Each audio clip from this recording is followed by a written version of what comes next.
नमस्कार दोस्तों, physics with Kundan sir में आप सभी लोगों का स्वागत है। जैसा कि मैंने कल वाले लेक्चर में आपको सरल रेखा में गति वाले में मैंने थोड़ा सा इंट्रोडक्शन दिया था, वहाँ पर निर्देश तंत्र यानी निर्देश तंत्र के बारे में मैंने बताया था और उसके आगे मैंने कहा था कि अगले लेक्चर में मैं लूँगा। तो दोस्तों अब ये स्टार्ट होता है।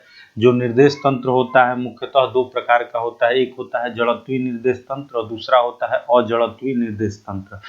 तो चलिए हम लोग देख लेते हैं जड़त्वीय निर्देश तंत्र के बारे में। इसको बोलते हैं इनर्शियल फ्रेम ऑफ रेफरेंस, यानी कहने का मतलब ये है कि वे निर्देश तंत्र जो न्यूटन के गति विषयक नियमों का पालन करते हैं जड़त्वीय निर्देश तंत्र कहलाते हैं।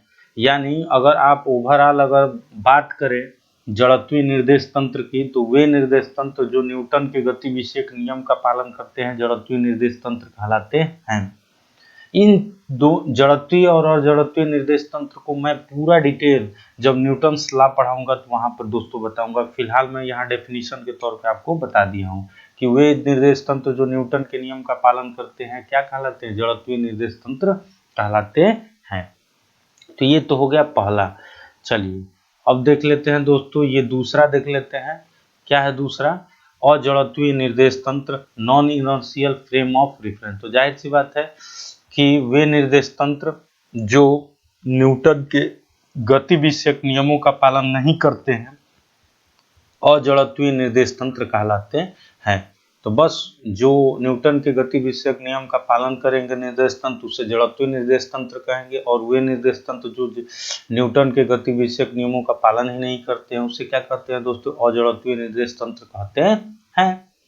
तो दोस्तों आप समझ चुके होंगे जड़त्वीय निर्देश तंत्र और अजड़त्वीय निर्देश तंत्र। इसको पूरा डेफिनेशन के तौर पर पूरा डिटेल में न्यूटन्स लॉ पढ़ाऊंगा तो वहां पर आपको बताऊंगा। अब देखिए अगला जो टॉपिक है, चलिए दोस्तों देखते हैं अगला जो हमारा टॉपिक है वो है टॉपिक दूरी, जिसको कहते हैं डिस्टेंस। तो अगर इसकी डेफिनेशन लिखी गई है कि किसी वस्तु द्वारा तय किए गए पथ लंबाई को क्या कहते हैं दोस्तों, दूरी कहते हैं। या आप कह सकते हैं कि किन्हीं दो बिंदुओं के बीच की पथ लंबाई को क्या कहते हैं, दूरी कहते हैं। यानी आप कहें कि कोई लड़का सीधी सड़क पे अगर जा रहा हो तो एक बिंदु से दूसरे बिंदु तक जो तय करता है दूरी, उसे ही क्या जो लंबाई लेता है, पथ लंबाई लेता है, उसे ही क्या कहते हैं दोस्तों, दूरी कहते हैं। तो कि किसी वस्तु द्वारा तय किए गए पथ लंबाई को क्या कहते हैं, दूरी कहते हैं। अब चलिए देखते हैं दोस्तों आगे विस्थापन। तो किन्हीं दो बिंदुओं के बीच की कम से कम दूरी को क्या कहते हैं, विस्थापन कहते हैं। यानी कह सकते हैं कि जब दो बिंदुओं के बीच जो कम से कम दूरी होती है उसे क्या कहते हैं दोस्तों, विस्थापन कहते हैं। विस्थापन एक सदिश राशि होती है, ये आप लिख सकते हैं, यहाँ पर मैं लिख दे रहा हूँ। विस्थापन एक सदिश राशि है, सदिश राशि है। ठीक है दोस्तों, विस्थापन कैसी राशि है, सदिश राशि। अब देखिए यहाँ पर मैंने एग्जांपल दिया है कि एक लड़का ए से बी तक जाता है, इसके जाने के तीन रास्ते हैं। एक वाले रास्ते पे जा सकता है, फिर दूसरे वाले रास्ते पे जा सकता है, और फिर कहाँ जा सकता है दोस्तों, तीसरे वाले रास्ते पे जा सकता है। तो आपको बताना है कि 1, 2, 3 में कौन दूरी है और कौन विस्थापन है। तो एक पहला क्या है दोस्तों, लंबा है। तो जो लंबा वाला पथ लंबाई होता है उसे क्या कहते हैं, दूरी। तो पहला क्या हो जाएगा, ये होगा पहला जो दिखाया गया रास्ता वो क्या होगा, दूरी। ये बताइए दूसरा क्या है, दोनों के बीच की कम से कम दूरी है, सीधे निकल जा रहा है। तो दो बिंदुओं की कम से कम दूरी को क्या कहते हैं दोस्तों, विस्थापन। यानी दूसरा जो दिखा रहा है रास्ता वो किसको दिखाएगा, विस्थापन को दिखाएगा। अब हम लोग देखेंगे तीसरा। तो तीसरा पॉइंट किसको शो कर रहा है दोस्तों, ये भी लंबा है। तो जब लंबा लेंथ होगा तो क्या होगी, दूरी होगी। चलिए तो इस तरीके से दोस्तों आप दूरी विस्थापन के बारे में समझ चुके हैं कि दूरी किसी वस्तु द्वारा तय की गई पथ लंबाई को क्या कहते हैं, दूरी कहते हैं। और विस्थापन किसे कहते हैं, किन्हीं दो बिंदुओं के बीच की कम से कम दूरी को क्या कहते हैं दोस्तों, विस्थापन कहते हैं। विस्थापन एक सदिश राशि है। एग्जाम्पल में आपको यहाँ दिखाया भी गया है कि ए से बी तक कोई लड़का जा रहा है, तीन रास्ते हैं, 1, 2, 3। तो 1 और 3 किसको डिनोट करेगा, दूरी को, जबकि 2 किसको डिनोट करेगा, विस्थापन को। विस्थापन को डिनोट इसलिए करेगा क्योंकि यह दोनों बिंदुओं के बीच की कम से कम दूरी है। अब दोस्तों अगला जो हमारा टॉपिक है डिफरेंस निकालेंगे कि दूरी तथा विस्थापन में आप अंतर बताएं। तो दूरी तथा विस्थापन के अंतर को अगर हम लोग देखें तो लिखा गया है दूरी तथा विस्थापन में अंतर, difference between distance and displacement. ये जो दिखाया गया है तिरछा, ये है एंड है, आप जनरली एंड भी लिख सकते हैं, एंड डिस्प्लेसमेंट।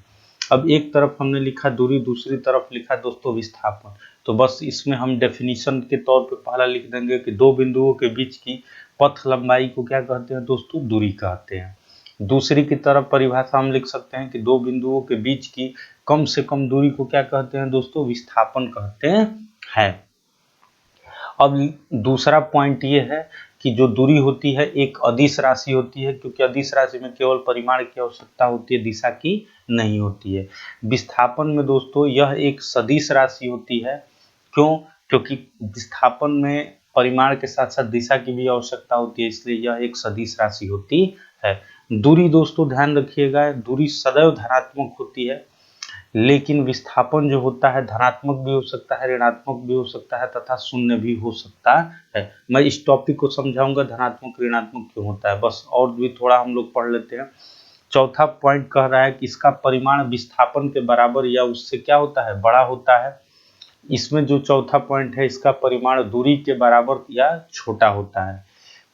पांचवा पॉइंट लिखा गया है दोस्तों, यह शून्य नहीं हो सकता। पांचवा, यह शून्य हो भी सकता है और नहीं भी हो सकता है। तो चलिए मैं तीसरे और चौथे और पांचवें पॉइंट को समझाने की कोशिश कर रहा हूं आपको, थोड़ा सा आप समझिएगा। राइट साइड में मैं इन चीज़ों को मैं समझा दे रहा हूं कि आखिरकार ये कंडीशन कब होती है, सदैव धनात्मक होता है दूरी। तो आप ये देखो, जैसे अगर मैं कहूँ दोस्तों, अगर आप, ठीक है, अगर आप ओरिजिन पे से के बाहर चलना चाहिए, बताइए अगर आप राइट चलोगे तो क्या होगा दोस्तों, प्लस होगा, लेकिन लेफ्ट चलोगे तो क्या होगा, नेगेटिव होगा। अगर मैं पूछूं कि अगर कोई लड़का राइट जा रहा है तो ये बताइए इसकी दूरी क्या होगी, पॉजिटिव होगी। अगर लेफ्ट भी जाएगा तो इसकी भी दूरी क्या होगी, पॉजिटिव होगी। लेकिन अगर वहीं कहा जाए कि विस्थापन क्या होगा, तो अगर राइट चलेगा तो प्लस होगा विस्थापन, लेकिन लेफ्ट चलेगा तो विस्थापन क्या होगा दोस्तों, नेगेटिव होगा। और ध्यान दीजिएगा, अगर आप एक और एग्जांपल से समझना चाहें कि जैसे कोई लड़का यहाँ से गया 5 मीटर गया राइट, 5 मीटर गया राइट, और फिर रिटर्न हो गया यहाँ से यहाँ तक, मान लीजिए 6 मीटर, ये नहीं सॉरी 5 मीटर ही ये रिटर्न हो गया पीछे। तो ये बताइए इस केस में अगर हम लोग दूरी निकालें, अगर दूरी निकालेंगे तो कितना होगा, 5 गया राइट फिर लेफ्ट आया 5, तो चूंकि दूरी तो धनात्मक होती है तो 5 + 5 क्या हो जाएगा, 10 हो जाएगा। लेकिन अगर हम विस्थापन निकालने की कोशिश करें तो विस्थापन में आपको पता होना चाहिए कि अगर हम राइट जाएंगे तो क्या होगा, इस यहाँ से हम राइट जा रहे हैं इसलिए प्लस, और चूंकि यहाँ से आने के बाद हम लेफ्ट जा रहे हैं, पीछे की तरफ जा रहे हैं इसलिए माइनस, तो ये कैंसिल होकर क्या हो जाएगा, 0।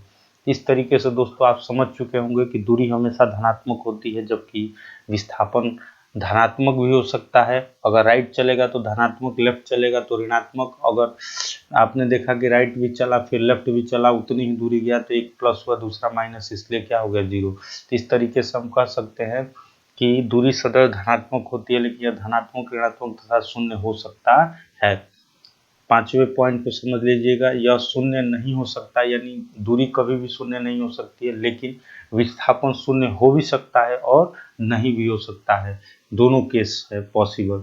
अब देखिए चौथा पॉइंट, इसका परिमाण विस्थापन के बराबर या उससे बड़ा होता है और इसका परिमाण दूरी के बराबर या उससे छोटा होता है। ये बताइए कि अगर मैं आपसे कहूं कि कोई लड़का ए से कहाँ गया, बी गया, तो अगर ए से बी तक जाएगा तो इस स्थिति में से बी तक अगर आपको निकालना होगा दूरी तो कितना होगा दोस्तों, 5। विस्थापन पूछेगा तो कितना होगा, 5। तो इस केस में दूरी और विस्थापन दोनों बराबर हो गए। लेकिन अगर मैं कहूं कि ए से बी गया, बी से कहाँ गया, सी, तो ए से लेकर सी तक दूरी करोगे तो कितना हो जाएगा, 10 मीटर। लेकिन ए से सी तक जाने में विस्थापन कितना होगा, विस्थापन कितना होगा दोस्तों, 0।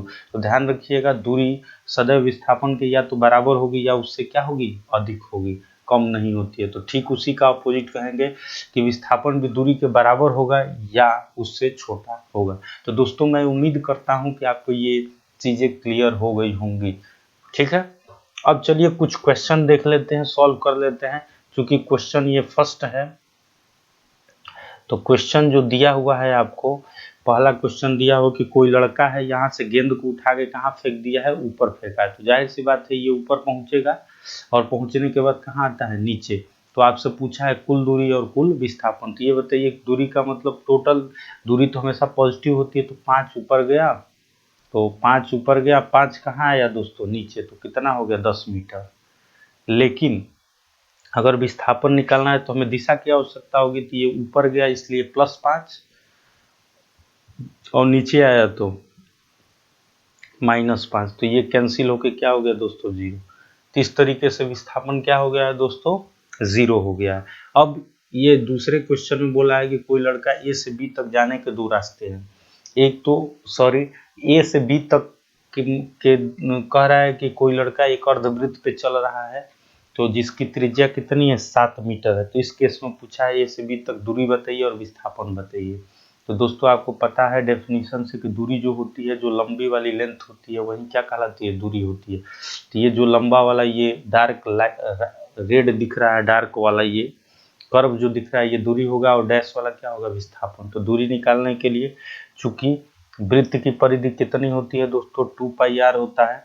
जब हमको चाहिए आधा, तो ये πr होगा, और पाई की वैल्यू कितनी होती है, 22/7, और आर की वैल्यू भी कितनी है, 7। तो 7 से 7 कट गया, तो ये कितना हो गया, 22 मीटर। क्लियर। अब कह रहा है विस्थापन, और जैसा कि आपको पता है कि विस्थापन दो बिंदुओं के बीच कम से कम दूरी होती है, तो ए से बी तक की दूरी कम से कम होनी चाहिए। तो ये बताइए ए से बी तक अगर ये 7 है, तो ये भी रेडियस क्या होगा, 7 होगा। या आप कह सकते हैं विस्थापन कितना होगा, 2r होगा। और जैसा कि आपको पता है कि रेडियस कितना है, 7 है, तो 7 दूनी 14। तो ये हो गया दोस्तों 14 मीटर। तो दोस्तों मैं उम्मीद करता हूँ ये वाला टॉपिक आपको क्लियर हो गया होगा। ठीक है, जड़त्वीय निर्देश तंत्र, अजड़त्वीय निर्देश तंत्र, दूरी, विस्थापन, दूरी और विस्थापन में अंतर, और उससे रिलेटेड मैंने क्या बता दिया आपको, 2 क्वेश्चन भी बता दिया है। तो दोस्तों मैं उम्मीद करता हूँ आपको चीज़ें क्लियर हुई होंगी। फिर भी अगर आपको कहीं प्रॉब्लम आ रही है तो आप कमेंट बॉक्स में लिखिए, आपकी प्रॉब्लम दूर की जाएगी। अगर आपको ये वीडियो पसंद आया हो तो लाइक करें, सब्सक्राइब करें और ज़्यादा से ज़्यादा शेयर करें। थैंक्स। ओके।